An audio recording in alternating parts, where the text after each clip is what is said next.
Olá, pessoal, tudo bem? Meu nome é Gustavo Parreira e eu sou presidente da SBAIT para os anos 24 e 25. Gostaria de dividir com vocês algumas ideias sobre a doença trauma no Brasil, problemas e soluções. O trauma está na mídia todos os dias. Infelizmente, ao abrir um jornal, ler um jornal, assistir um noticiário, vocês verão várias notícias muito tristes, normalmente de mortes ou de grandes lesões relacionadas ao trauma, as causas externas de morbidade e mortalidade. Mas eu queria convidar vocês a olhar essas lesões traumáticas de uma maneira um pouco mais ampla, entendendo o trauma como se fosse uma doença. Então, as lesões traumáticas, elas são causadas pela troca de energia entre um agente e o corpo. Essa troca de energia faz com que as lesões aconteçam. E normalmente é o que muitas de nós entende como trauma.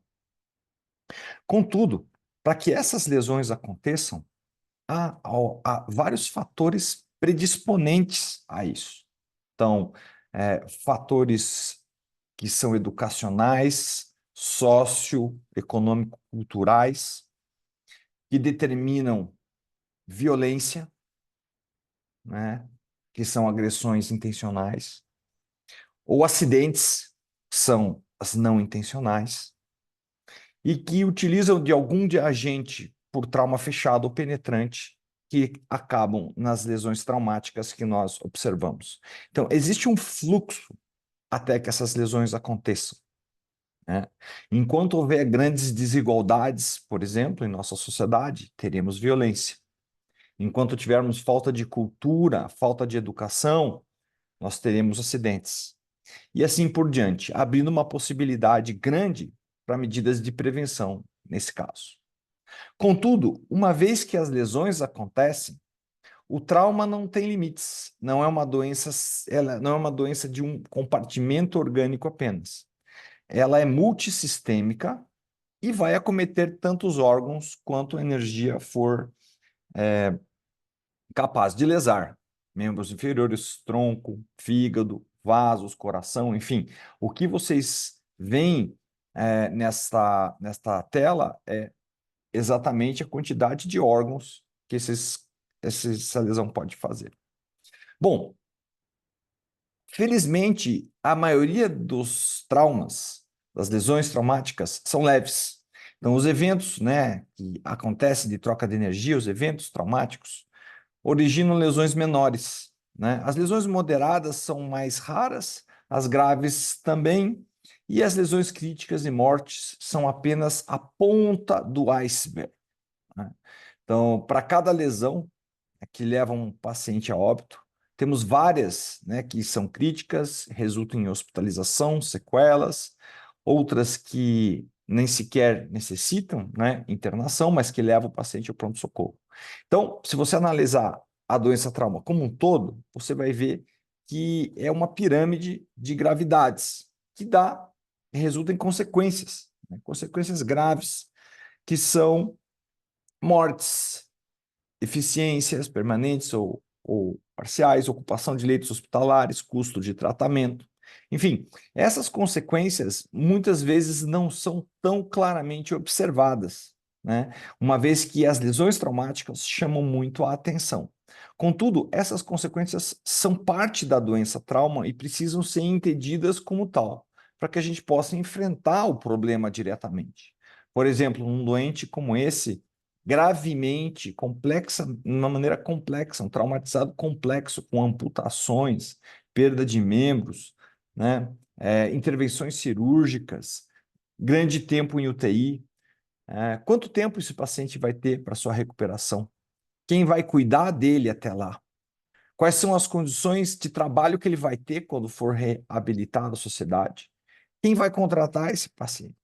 Então, são situações que muitas vezes passam despercebidas e que nós precisamos estar atentos para entender o que é a doença trauma, né? E aqui hoje falamos da doença trauma especificamente no Brasil.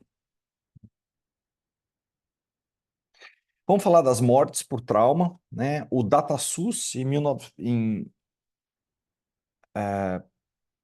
2022 anotou 152.945 mortes por causas externas, né? O que dá aproximadamente 420 mortes por dia, principalmente em adultos jovens e economicamente ativos. Veja que esse número ele é bem maior, né? Quase 22 mil mortes a mais do que aquele que nós vimos na virada do ano 2000, em julho de 2000, quando a própria SBAIT foi à frente da esplanada dos ministérios fazer esse alerta, né, do cuidado à vítima de trauma. Então, quando nós observamos números como esse, nós observamos que isso significa como se houvesse, por exemplo, um grande acidente aéreo por dia, todos os dias em nosso país, ou até 2 vezes os mortos do incêndio na Boate Kiss. Então, são muitas as mortes causadas por trauma, principalmente em jovens, principalmente de uma maneira súbita e muito dolorosa para todos. Agora, quando nós observamos esse marcador que são os anos perdidos, né? Os potenciais anos de vidas perdidos, né? Calculado aqui para os Estados Unidos com a idade de 65 anos, né? Como a idade limite, vocês vão ver que a lesão, né? Ela é a causa mais frequente de perda, né? De potenciais anos potenciais de perda de vida. Se você juntar aqui a lesão não intencional associada a suicídio e homicídio, quase 40% desses anos perdidos são devidos a causas externas, a trauma. Então, é um marcador muito importante. É um marcador muito importante. Quando você analisa trauma, é a primeira causa de morte nas primeiras 4 décadas de vida, né? Mas mais duro que isso é justamente pegar as pessoas jovens, né, que têm muita vida pela frente.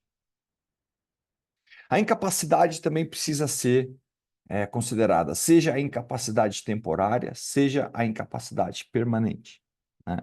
Isto é um marcador do trauma grave e todos aqueles como nós que vê esses doentes todos os dias sofrem por eles também pela dificuldade de adaptação que eles têm.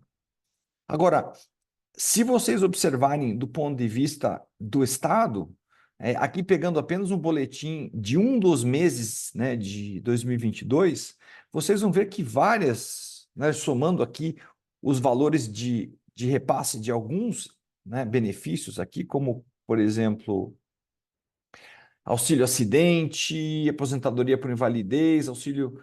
Enfim, esses auxílios somam aqui 5 milhões de reais em apenas um dos meses. Então, claro que é uma análise muito grosseira do impacto financeiro sobre o Estado, mas eu acredito que demonstra o que é, né, esse tipo de problema, né, para o Estado, no caso o Estado brasileiro, e que precisa, né, de todas as formas, né, esse dinheiro para outras prioridades também. A ocupação de leitos, né, dos hospitais públicos é um dos maiores problemas, né, no nosso sistema de saúde. E em 2022, o DataSUS anota quase 1,5 milhão de internações apenas no SUS, ok? Por causas externas, o que dá aproximadamente 3.900 internações todos os dias. Todos os dias. No nosso país, quase 4 mil pessoas são internadas. Lembrem da pirâmide, hein? Apenas os internados. O que vai levar ao uso de recursos também de uma ordem muito assustadora, né? Aqui, no ano de 2023, 1,6 bilhão de reais, né? O que dá aproximadamente 454 mil reais todos os dias são gastos no tratamento dos pacientes com vítimas de causas externas, de trauma. Então, você vê que é um flagelo para a nossa sociedade. O trauma gasta muito dinheiro que poderia estar sendo utilizado em outras áreas de saúde e de cuidado, né? Aqui estimativas da Organização Mundial de Saúde, já de algum tempo atrás, mas que compunham aqui que países desenvolvidos chegam a gastar 2% do seu PIB, subdesenvolvendo 5% do seu PIB, imagine, em acidentes de tráfego, algo que teoricamente pode ser prevenido, né? Veja, acidentes acontecem, mas nós podemos diminuir a sua frequência com medidas preventivas. Olha a violência, 1% do PIB no Brasil, 4% do PIB na Jamaica. São números assustadores. Agora, um dos grandes problemas que eu vejo na doença trauma é justamente os seus efeitos sociais e que por muitas vezes passam despercebidos, né? No hospital que eu trabalho, Santa Casa de São Paulo, nós temos dezenas de pacientes traumatizados que não têm para onde ir. Eles não têm ou um hospital de retaguarda, eles não têm uma casa que possam ter alguém que cuide deles por um tempo, e eles ocupam esses leitos hospitalares até que isso seja resolvido, né? A própria OMS coloca 40% das famílias relatam perda econômica após os acidentes. 20% requerem adquirir empréstimos, 20%, e 20% alteram o seu padrão alimentar por causas financeiras. Então, olha só o impacto na família da pessoa traumatizada. Então, aqui a gente já vê uma pessoa que está lá dependendo do seu familiar, que precisa muitas vezes deixar de trabalhar para cuidar, ou até contratar uma terceira pessoa para cuidar disso.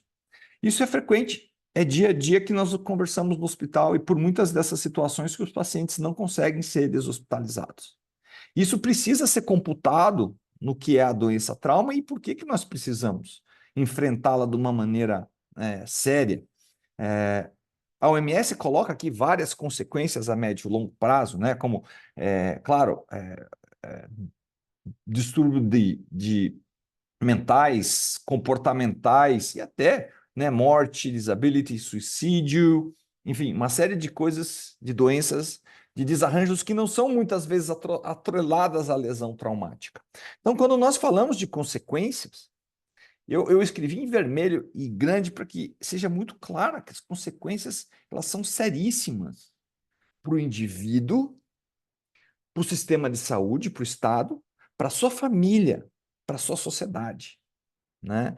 E aqui, talvez o slide mais importante dessa apresentação, para que seja compreendido o meu ponto aqui, é o próximo, em que estas consequências elas são diretamente relacionadas à qualidade do atendimento.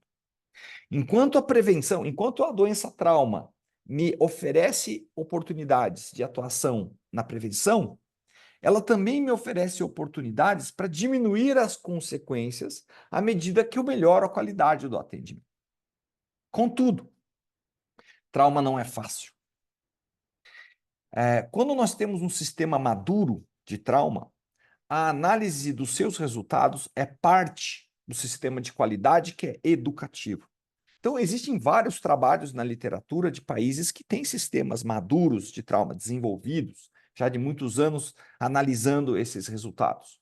E os senhores analisando esses estudos vão ver que não é infrequente falhas ou oportunidades de melhora no atendimento desses doentes. Aqui um estudo, né, de Puster e colegas, publicado em 2013, que de 1.750 casos de traumas maiores, 169 erros preveníveis foram identificados. Então, 10% das vezes você vai ver, né, algum erro que poderia ser corrigido. Ou eu gosto de utilizar oportunidades de melhora para não ser algo pejorativo. Aqui não se trata de algo punitivo, mas se trata de algo educativo. Olha só esse trabalho também do Dr. Viock, da doutora Viock, publicado em 2014, que analisou os óbitos, 377 óbitos em 8 anos no sistema de trauma maduro, né, desenvolvido, e quase 25% aqui dos pacientes tinham óbitos evitáveis ou potencialmente evitáveis. Isso é brutal. É brutal. Então, veja, não é algo simples de tratar. Não é algo simples de tratar. Nós estamos falando de uma situação, o Dr. Gruen coloca isso como uma tempestade perfeita. Por quê? Porque são doentes graves, instáveis hemodinamicamente, que você lida e tem que trabalhar sob a pressão do tempo. Quer dizer, faça rápido imediatamente, porque esse cara pode morrer na tua mão, sem informações. Você tem múltiplas tarefas simultâneas com múltiplas equipes no mesmo doente. Muitas vezes quem está na ponta é um médico jovem, Nós não sabemos a preparação dessa pessoa para lidar com isso, tanto pessoal quanto do próprio hospital, que está sob trabalho excessivo. E uma das coisas que eu sempre falo em reuniões de avaliação de qualidade é que a gente, a posteriori, analisa um caso só. Mas quando você está no plantão, você tem 20 casos para ver. E tem 20 familiares cobrando posicionamento de você. E você tem coisas que você tem que fazer em paralelo. E, às vezes, essa multiplicidade de fatores complica muito a nossa visão. Então, como que a gente sai dessa problemática? Como que nós podemos oferecer uma saída aqui para o tratamento dos doentes traumatizados, né? Como é que a gente avalia? Justamente, nós vamos entender que trauma é uma doença, e não só a lesão traumática que está lá, que tanto nos impressiona. Mas a gente tem que entender os fatores predisponentes e as consequências para atuar onde é possível. E isso não é novo, isso já vem de muito tempo atrás, né? A National Academy of Science, em 1966, publicou esse report que já mostrava trauma como a primeira causa de morte até os 50 anos. A maior perda de anos úteis, como eu mostrei para os senhores, se repete, e colocou a epidemia negligenciada, né? A doença negligenciada da sociedade moderna. Será que nós negligenciamos o trauma em nosso país?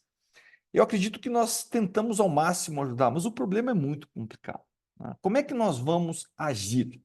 Então, nós temos que agir.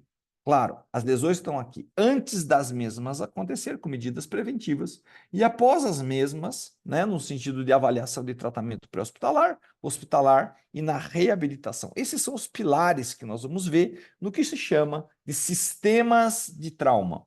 Então, quando nós falamos sistemas de trauma, que é a maneira mais moderna e mais objetiva de você enfrentar a doença trauma, pode ser meio vago, né? O que é um sistema de trauma? Um negócio meio vago para a gente que é cirurgião, que é médico. Como é que eu faço? O que é um sistema?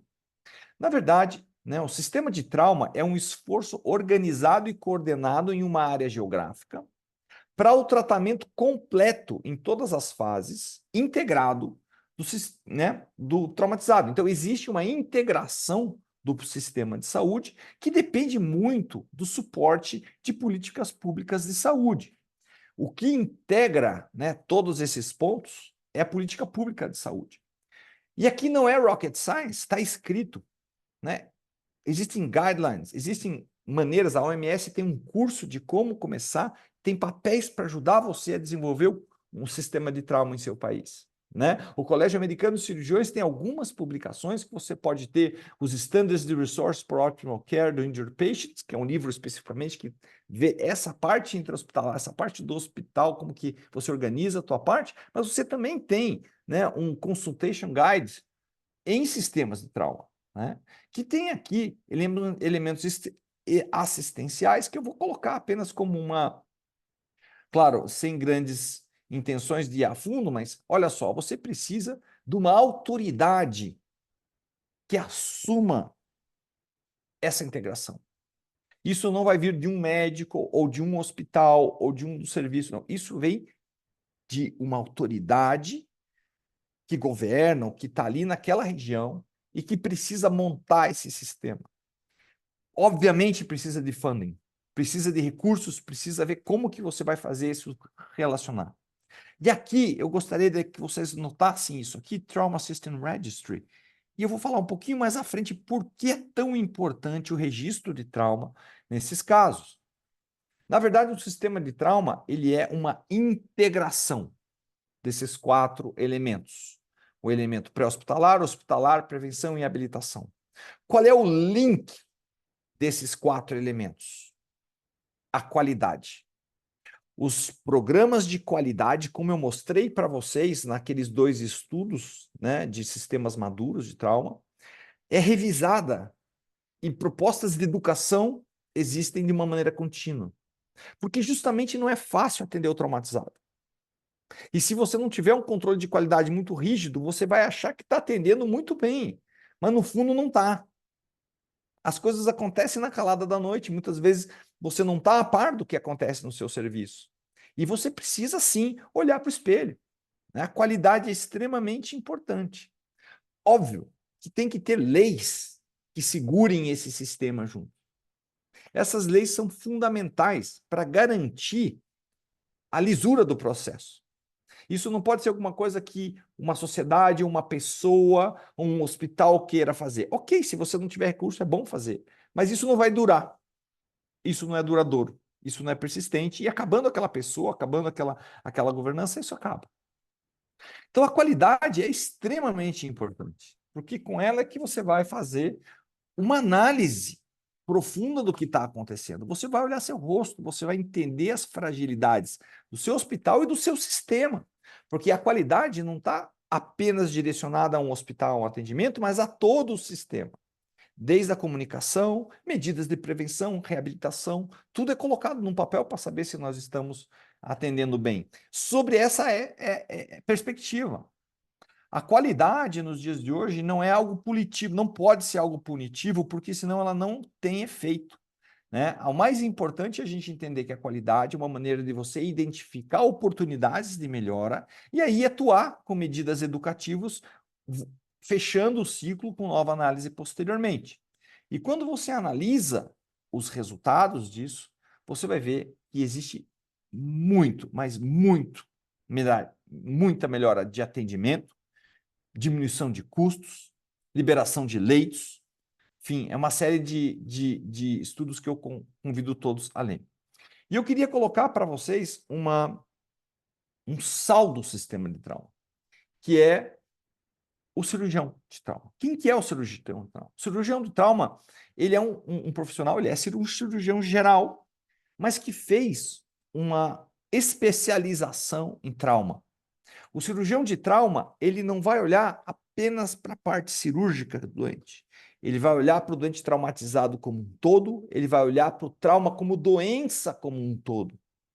E muitas vezes, se você não tem um cirurgião de trauma que esteja regendo essa orquestra, cada um vai apenas olhar para a sua área e o doente em si, que é importante, não vai ser cuidado na sua forma total. Bom, mas, ok, eu dei a solução nos países desenvolvidos e será que no Brasil nós temos alguma coisa relacionada a isso? A pergunta que eu faço aos senhores é: qual é a qualidade do atendimento oferecido ao trauma no nosso país? Nós não temos nenhum tipo de medida. Nós temos números, né? Nós podemos ver as consequências da doença trauma com aqueles números que eu mostrei para os senhores do DataSUS. Essas são as consequências. Mas a gente não consegue ver exatamente o que está acontecendo. Esse é um estudo interessante que nós fizemos com os membros da Sociedade Brasileira de Trauma, em que nós perguntamos para eles aqui, de uma série de recursos, quais que eles achavam muito importantes para o atendimento ao traumatizado, quais desses recursos eles tinham no seu hospital público ou filantrópico, e quais desses recursos eles tinham no seu hospital privado. E as respostas foram muito interessantes. Eu vou apenas pensar alguma delas. Por exemplo, um protocolo de transfusão em hemorragia potencialmente letal é sabido como um dos fatores mais importantes para a sobrevivência do trauma grave, em apenas 60% em hospitais filantrópicos. A terapia de pressão negativa, um marcador de qualidade, mudou o tratamento do trauma, de feridas traumáticas, de abdômen aberto. Apenas 20% dos hospitais públicos, 28% dos hospitais privados. Programas de qualidade também, menos de 25%, mas eu queria pensar esse elemento que é o torniquete militar, presente em 50% dos hospitais filantrópicos públicos e apenas 27%. Esse equipamento, ele custa no Mercado Livre aqui, rapidamente na internet, R$ 65. Imagine se você comprasse isso, né, em grande quantidade. Então não é o custo. Não é o custo. Esse elemento, isso pode salvar a vida de uma pessoa. Pode salvar a vida de uma pessoa. Por que eu não tenho um torniquete na porta do hospital? Posso perder um doente com uma fratura exposta com um sangramento ativo no membro inferior, que seria apenas colocar um torniquete. E essa pessoa não tem como parar o sangramento. Claro, você vai tentar improvisar. Às vezes não dá certo. Meu ponto é, nós não temos sistemas de trauma. Nós não temos uma pessoa responsável para cuidar do traumatizado. A gente tem excelentes médicos, a gente tem excelentes cirurgiões, que estão preocupados em cuidar de 10 mil coisas diferentes. Então, o cirurgião que está muitas vezes responsável pelo hospital tem 20 mil coisas lá para ele garantir. Se não chegar alguém que é especialista e dizer para ele, olha, precisa de um torniquete para estar na sala de trauma 100% do tempo, o diretor técnico não vai saber, porque ele não lida com isso. E assim se segue, não só todo. Vamos montar um programa de qualidade, vamos montar um protocolo de transfusão. Se não tiver uma pessoa que vá lá e realmente diga que precisa para esses diretores, a gente não tem. Então, como é que funciona isso? É apenas com um sistema de trauma que isso vai mudar. Enfim, no Brasil, só colocar para vocês, nós temos temos um pré-hospitalar organizado? Cara, temos muito orgulho do nosso pré-hospitalar. Contudo, ele não tem integração com o intra-hospitalar. São pouquíssimos, eu diria, quase que inexistentes as experiências de contato com pré-hospitalar, com hospitalar para chegada de doente traumatizado, né? A triagem muitas vezes não segue os critérios mais importantes de gravidade, mas sim por distância, né? Não há centro de trauma. Você não tem um hospital que está focado com protocolos específicos na maioria das cidades do Brasil. Na grande maioria das cidades do Brasil, você não tem. Claro, existem hospitais muito desenvolvidos em trauma, mas são pontuais. Eles não se repetem uniformemente no nosso país, ou no nosso estado, ou na nossa região. Então, ilhas de excelência não fazem um sistema, né? Existe um grupo de trauma estruturado, uma pessoa, existe um cirurgião de trauma que esteja responsável para ver o doente do início ao fim? Muitas vezes não. Se você internar no hospital privado, você vai ter vários médicos que vão ver cada um a sua parte. Um vai ver o ortopedista vê uma parte, o cirurgião de cabeça-pescoço vê outra, o cirurgião da barriga vê outra. E quem é que faz o link disso tudo? Quem é que fala com o familiar? Quem é que faz a parte de prevenção para próximos? Quem é que faz isso tudo? A gente não tem esse link na grande maioria dos hospitais. Por quê? Porque o cirurgião não tem a especificação para isso. O cirurgião geral tem grandes habilidades.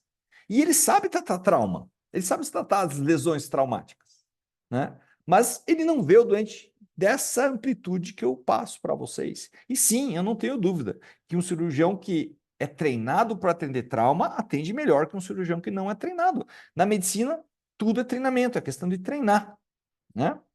A parte de registro e qualidade pontual, apenas em serviços de escola, né?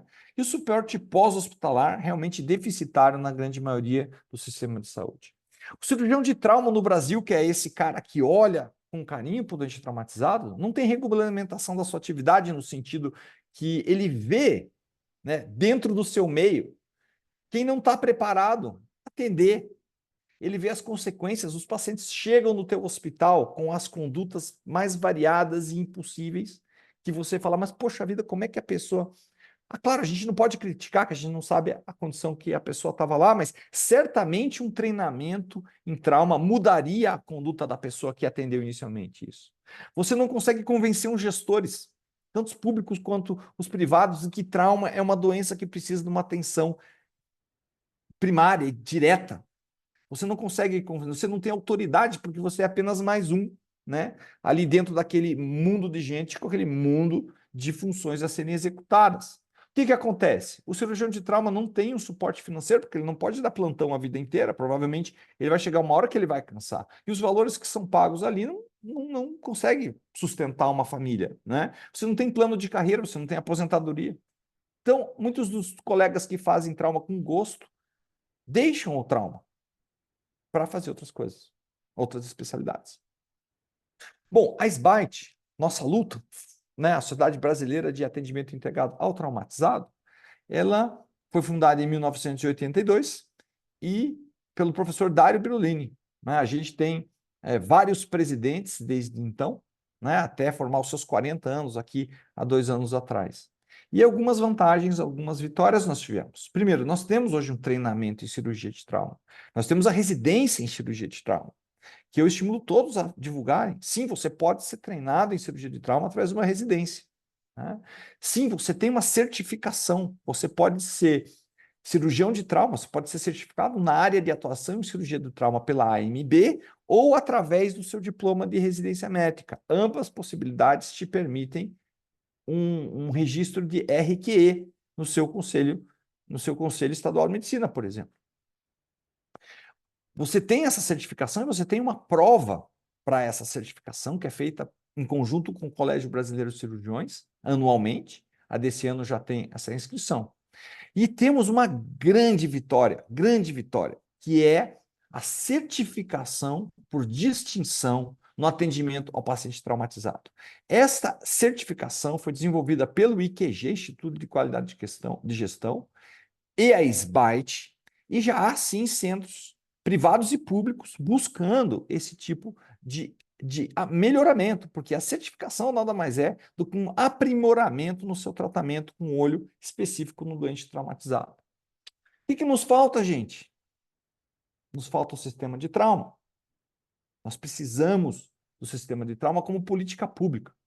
Precisamos de legislação, precisamos de um pré-hospitalar eficiente, com triagem eficiente, com link com o pré-hospitalar, com análise de qualidade de atendimento junto com o grupo hospitalar, que tenha uma equipe de porta preparada para atender esse doente, seja ela na clínica, na medicina de emergência, clínica cirúrgica, mas que tenha ali uma formação com atendimento inicial, seja pelo ATLS ou um curso similar, tem uma equipe de retaguarda de atendimento ao trauma, na melhor, sim, o sonho é que todo doente traumatizado tivesse alguém no plantão com área de atuação em cirurgia de trauma. Por que não pensar nisso? Porque sim, é o melhor profissional para atender esse doente, não há dúvida. Sim, podemos pensar em que todo hospital que atende doente de trauma grave poderia ser certificado pelo IQG ou qualquer outra maneira de certificação, né? Sim, teremos que ter um programa vivo de identificação de oportunidades, de qualidade, de melhora de oportunidades, né? A integração com a prevenção e reabilitação seria a parte mais importante desse sistema, para que a gente não corra nos mesmos erros, para que a gente aprenda com os erros do passado. Que o cirurgião de trauma seja reconhecido com remuneração, condições de trabalho, um plano de carreira e aposentadoria. Seja valorizado. Quem atende o trauma complexo às 2 da manhã precisa ser valorizado. É só você se colocar no lugar do paciente. Se você ou, né, um familiar, alguma coisa sua tiver nessa circunstância, quem vai tratar desse paciente? Você não vai conseguir pegar o acidentado lá no meio do interior e trazer para um atendimento inicial em poucas horas no hospital privado. Você não vai conseguir isso. Ele vai ter que ser atendido no hospital à beira da estrada, por quem estiver lá. E você sabe, tanto como eu, que o tratamento, a qualidade do tratamento e a chance de sobrevivência depende da qualidade do tratamento que ele teve no primeiro. Então, para resumir essa apresentação, eu gostaria de deixar para os senhores, né, que a doença trauma, para a gente enfrentar a doença trauma, nós temos que entender que ela é um contínuo, ela não é apenas aquelas lesões, mas existem fatores predisponentes, existem consequências, e nós podemos atuar em todas essas frentes. Não podemos esquecer isso. Ela é uma endemia, é uma doença silenciosa da sociedade. É um flagelo para a nossa população, pelos números que eu mostrei para os senhores.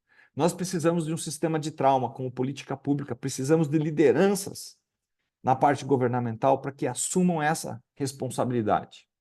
Precisamos de um cirurgião treinado e certificado, de um hospital certificado em um sistema eficiente, com programas de qualidade que vão fazer essa integração. Mais uma vez agradeço a todos por esse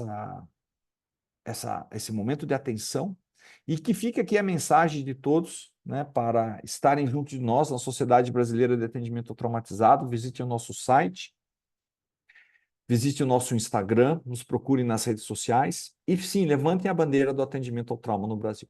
Muito obrigado.